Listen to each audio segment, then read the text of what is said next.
నిజ నిర్ధారణకు అంతిమ నిర్ణయం డిఎన్ఏ టెస్ట్. ఉన్నది ఉన్నట్లుగా వాస్తవాలను శోధించి వివరించే మన డిఎన్ఏ టీవీ, మన రాష్ట్రం, మన ఛానల్.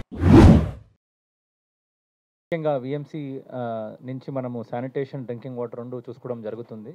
శానిటేషన్ సంబంధించి దాదాపుగా 8 పాయింట్లో 150 మొబైల్ టాయిలెట్స్ పెట్టడం జరిగింది. రౌండ్ ద క్లాక్ ఎంప్లాయీస్ పెట్టేసి అమ్యూనిటీ సెక్రటరీని కూడా ఇన్ఛార్జ్ పెట్టడం జరిగింది 3 షిఫ్ట్లో కూడా. ఎట్టి పరిస్థితుల్లో వాటర్ అయినా లేదా అలాగనే అక్కడ టాయిలెట్లో ఉన్న హైజీన్ ఇష్యూ అయినా మనము అవ్వకుండా సాల్వ్ చేయడం జరుగుతుంది. డ్రింకింగ్ వాటర్ సమస్యలకు వస్తే దాదాపుగా 10 లక్షల బాటిల్స్ అలాగే 5 లక్షల వాటర్ ప్యాకెట్స్ కూడా అరేంజ్ చేయడం జరిగింది. ఇవన్నీ కూడా 35 పాయింట్స్ లో కంటిన్యూస్లీ 3 షిఫ్ట్లో కూడా ఎంప్లాయీస్తో పాటు డిస్ట్రిబ్యూషన్ చేయడం జరుగుతుంది. అలాగనే ఈ యూజ్ చేసిన బాటిల్ని కూడా వెంటనే హ్యాండ్ పికింగ్ చేసుకుని దీనిపైన కూడా రీసైక్లింగ్కి అన్ని చర్యలు కూడా తీసుకోవడం జరుగుతుంది.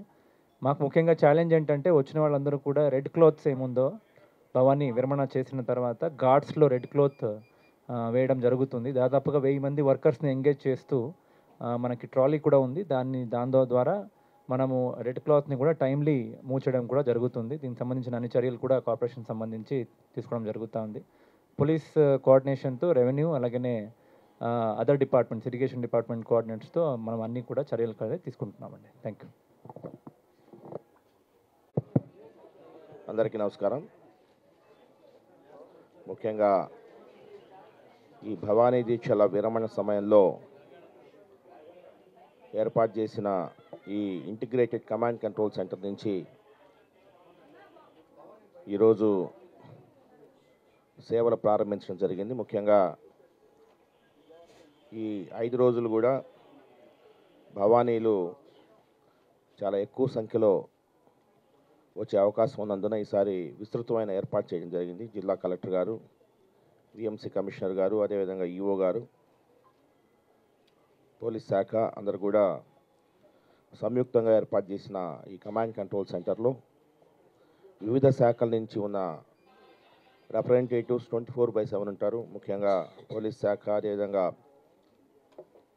దేవాదాయ శాఖ, రెవెన్యూ, మున్సిపల్ సిబ్బంది, ఎలక్ట్రిసిటీ, రైల్వే పోలీసు, ఇలాగా అన్ని శాఖలకు సంబంధించిన వ్యక్తులు కూడా ఈ కమాండ్ కంట్రోల్లో ఉంటారు.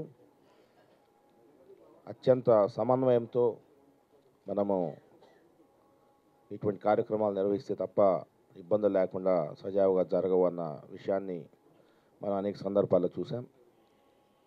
ఈసారి కొంత కమాండ్ కంట్రోల్ సెంటర్ని కొంత ఆధునీకరించడం జరిగింది. అదేవిధంగా కొంత సాంకేతికంగా ముందుకు పోతున్న ఈ దిశలో టెక్నాలజీ వినియోగాన్ని ఉన్న ప్రతి చోట మనం వినియోగిస్తూ పోతున్నాం. ఎందుకంటే కొన్ని స్టాండర్డ్స్ సెట్ చేయాలనేది ఆలోచన. అందులో భాగంగానే ఈరోజు మీకు అందరికీ తెలుసు, ఈ మధ్యనే మనం క్లౌడ్ పెట్రోల్స్ అనే కాన్సెప్ట్తో పోలీస్ శాఖ ముందుకు వచ్చింది. ఈసారి విరివిగా డ్రోన్ల వినియోగం చేస్తున్నాము. మీరు చూడొచ్చు, ఇప్పుడే చూడొచ్చు. డ్రోన్స్ ఎగరేసి ఇక్కడి నుంచి ప్రత్యక్షంగా పర్యవేక్షించడం ఒక ఎత్తు అయితే, అస్త్రం అలర్ట్స్ మీరు అక్కడ చూస్తుంటారు, కంజెషన్ అలర్ట్స్, అస్త్రం అలర్ట్స్, ట్రాఫిక్ గురించి అస్త్రం అలర్ట్స్ ఉపయోగించుకోవడం. అదేవిధంగా జిల్లా కలెక్టర్ గారు ఈసారి చిల్డ్రన్కి ఒక ట్యాక్స్ కట్టిస్తున్నారు. చిల్డ్రన్ తప్పిపోకుండా ట్యాక్స్ కట్టించడము. అదేవిధంగా భవానీల కౌంట్ మనం ఎప్పటికప్పుడు బేరీజ్ వేయడము. రైల్వే సమయాలు ఎప్పటికప్పుడు చూసి ఈ రైల్వేస్ నుంచి వచ్చే భక్తులు ఎంతమంది ఉన్నారన్న విషయాన్ని ఒకసారి చూడడము. కమ్యూనికేషన్ వ్యవస్థని పకడ్బందీగా ఉంచడము. ఎందుకంటే పోలీస్ కమ్యూనికేషన్ వ్యవస్థ ద్వారా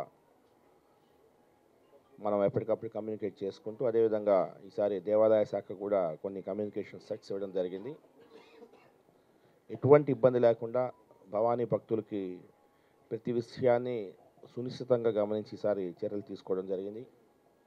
అందులో భాగంగా హోమగుండాలు కావచ్చు, అదేవిధంగా ఇరుము స్టాండ్స్ కావచ్చు, ప్రతి దగ్గర కూడా ప్రతి చిన్న విషయాన్ని జాగ్రత్తగా చూసి ఈసారి మనం చర్యలు చేపట్టడం జరిగింది. ఎందుకంటే ప్రతి సందర్భంలో పోయిన దసరా ఉత్సవాలు మీరు చూశారు, ఎంతో పగడ్బందీ చర్యలు చేపట్టినా కూడా ఒక్కరోజు లక్షలాది మంది భక్తులు రావడం, దాంతో కొంత మనము ఆ రోజు ఫోర్సెస్ అప్పటికప్పుడు గ్రేహౌండ్స్ అదేవిధంగా ఆక్టోపస్ బృందాల్లో తెప్పించాల్సిన అవసరం రావడం మీరు చూశారు. ఇవన్నీ దృష్టిలో పెట్టుకుని, ఎందుకంటే ఎటువంటి పెద్ద జాతరలు ఫెస్టివల్స్ జరిగేటప్పుడు మనం అంత మునుపు మనము ఫేస్ చేసిన అనుభవాలను దృష్టిలో పెట్టుకొని వాటిని కరెక్ట్ చేసుకుంటూ ముందుకెళ్తాం. ఈసారి మీరు చూస్తే హోల్డింగ్ ఏరియాస్లో ఒక పగడ్బందీ వ్యవస్థని ఏ విధంగా తిరుమల తిరుపతి దేవస్థానాలు ఏ విధంగా ఉంటాయో ఈ హోల్డింగ్ ఏరియాస్ ఉంటాయో ఆ విధంగా ఒక 6,000 మంది అక్కడ హోల్డ్ చేసేటట్టు ఈసారి మనం ఏర్పాటు చేయడం జరిగింది. అంటే ఆ రైవర్స్ బ్రిడ్జ్ మీద ఎటువంటి కంజెషన్ రాకూడదన్న ఉద్దేశంతో ఈసారి మనము ఏర్పాట్లు చేయడం జరిగింది. అదేవిధంగా సీసీ కెమెరాస్ సంఖ్యను కూడా పెంచడం జరిగింది. సీసీ కెమెరాస్ ఏ సందర్భంలో ఎక్కడ ఏ సీసీ కెమెరా ఉంటుందన్న విషయాన్ని కూడా కంట్రోల్ రూమ్లో మనము ఏర్పాటు చేసుకోవడం జరిగింది. అంటే అణువు కూడా కంట్రోల్ రూమ్లో నుంచి మనము వ్యూ చేసే వ్యవస్థను మనం ఏర్పాటు చేసుకోవడం జరిగింది. అదేవిధంగా ఈసారి ఐటీఎంఎస్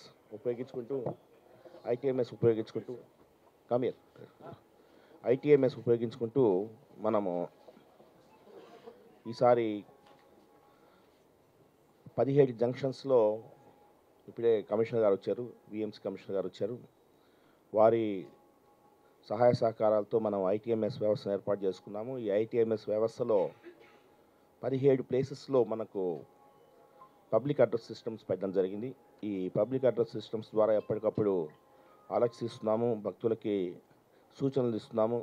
అదేవిధంగా ట్రాఫిక్ సంబంధించిన అంశాలను మనం చెప్తున్నాము. అదేవిధంగా ఈసారి టీథర్డ్ డ్రోన్ కూడా ఒకటి తెప్పిస్తున్నాము. టీథర్డ్ డ్రోన్ అంటే ఇక్కడే ఒక డ్రోన్ ఎగరేసి గాల్లోనే ఒక 8-9 గంటలు ఉండే విధంగా టీథర్డ్ డ్రోన్ కూడా ఈరోజు సాయంత్రం కల్లా టీథర్డ్ డ్రోన్ కూడా తెప్పిస్తున్నాము. ఎప్పటికప్పుడు భవానీల సంఖ్యను బేరీజ్ వేసుకునే విధంగా మనం ఒక యాప్ని తీసుకొచ్చాము. ఈ యాప్ ద్వారా భవానీలు రిజిస్ట్రేషన్ చేసుకునే దానికి కూడా మనము అవకాశం కల్పించాము. దేవాదాయ శాఖ వారు ఒక అద్భుతమైన యాప్ను తయారు చేయడం జరిగింది. ఆ యాప్ని భక్తులందరూ భవానీలందరూ కూడా ఆ యాప్ను రిజిస్ట్రేషన్ చేసుకుంటే బాగుంటుందన్న ఉద్దేశంతో అది తయారు చేశాము. ఒకవేళ రిజిస్ట్రేషన్ చేసుకోలేకపోయినా పర్లేదు, బట్ చేసుకుంటే మంచిదన్న ఉద్దేశంతో, మీకు సౌకర్యంగా ఉంటుందన్న ఉద్దేశంతో ఏర్పాటు చేయడం జరిగింది. మున్సిపల్ కమిషనర్ అదేవిధంగా వారి సిబ్బంది అనునిత్యం ఈ పరిసరాలని చూస్తూ చాలా పకడ్బందీగా మనము వారు పరిశుభ్రత, ఎందుకంటే లాస్ట్ టైం మనకు దసరా ఉత్సవాల్లో ఒక మంచి పేరు రావడానికి కారణం అద్భుతమైన పరిశుభ్రత, అదేవిధంగా అద్భుతమైన ట్రాఫిక్ నిర్వహణతో మనకు పోయినసారి దసరా ఉత్సవాల్లో చాలా మంచి పేరు వచ్చింది. ఈసారి కూడా ట్రాఫిక్లో కూడా మనం ప్రతి ప్రదేశంలో సైనేజెస్ ఏర్పాటు చేయడం జరిగింది.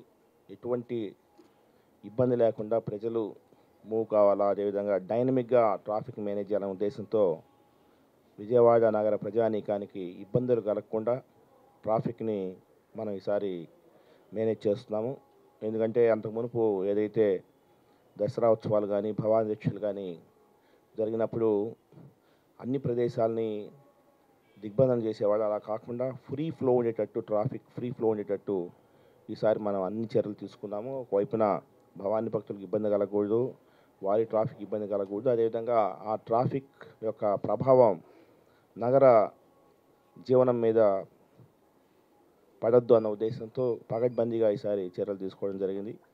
ఈసారి ఆర్టీసీ అదేవిధంగా మన రైల్వేస్ ఈ వీటిలో కూడా మనము రైల్వే స్టేషన్లో కూడా ఈసారి బందోబస్తుని ఎక్కువ పెంచడం జరిగింది. అదేవిధంగా కొంత సీసీ కెమెరాస్ ఇవన్నీ కూడా మనం పెట్టడం జరిగింది.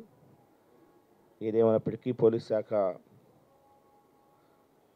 చాలా పగడ్బందీగా ఈసారి ప్రణాళిక రచించి ముందుకు పోతాము. అందులో మీడియా సహకారం కూడా ఎంతైనా అవసరం. ఎందుకంటే ప్రతి సందర్భంలో లాస్ట్ టైం కూడా చూసాము, విఐపి పాసెస్ అనే ఒక మొబైల్ అప్లికేషన్, దాన్ని మీరు విస్తృతంగా ప్రచారంలో తేవడం, దానివల్ల చాలా చక్కటి బందోబస్తు ఇవ్వగలిగాం. ఈసారి కూడా మీడియా మిత్రులు సహకరిస్తారని తెలియజేస్తూ, ఇప్పటి నుంచి ఎవ్రీ 6 అవర్స్కి ఒకసారి మనము మీడియా బులెటిన్స్ కూడా ఇచ్చే విధంగా ఈసారి ప్రణాళిక చేసుకున్నాము. అదేవిధంగా ఈరోజు అంటే ఎవ్రీడే మార్నింగ్ 8 గంటలకి, అదేవిధంగా 2 గంటలకి, మళ్ళీ రాత్రి 8 గంటలకి 3 బులెటిన్లు రోజు మీడియా బులెటిన్లు ఇచ్చేలాగా మనము ప్లాన్ చేసుకుంటాం. Thank you very much. ఇప్పుడు మన విఎంసీ కమిషనర్ గారు మాట్లాడతారు.